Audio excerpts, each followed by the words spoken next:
বিদ্যুতের দাম নিয়ে বিশাল বড় সুখবর দিল উপদেষ্টা বিদ্যুৎ জ্বালানি খনিজ সম্পদ মন্ত্রণালয়ের উপদেষ্টা ফাজুল কবির খান। বলেছেন, আইএমএফ চাইলে বিদ্যুতের দাম বাড়ানো হবে না, তবে উৎপাদন খরচ কমিয়ে ভর্তুকি কমানো হবে বিদ্যুতের।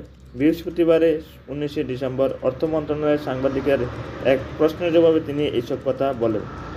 জানা যায়, ঋণ কর্মসূচির আওতায় বাংলাদেশের জন্য চতুর্থ কিস্তিতে 64,50,00,000 ছাড়ের বিষয়টি 5 ফেব্রুয়ারি আইএমএফের নির্বাহী পরিষদ বোর্ড সভায় উপস্থাপনা করা হবে।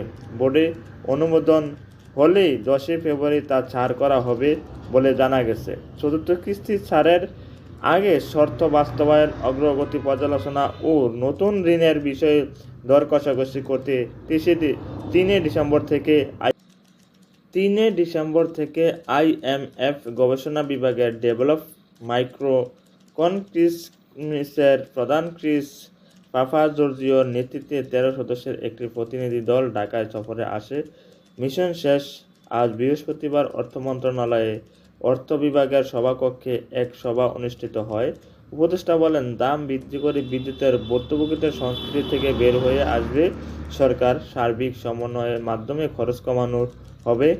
এখন থেকে দাম বৃদ্ধির শুনানি করবে বাংলাদেশ এনার্জি ও রেগুলেটরি কমিশন বিইআরসি। নতুন করে বিদ্যুতের দাম বাড়ানো হবে না।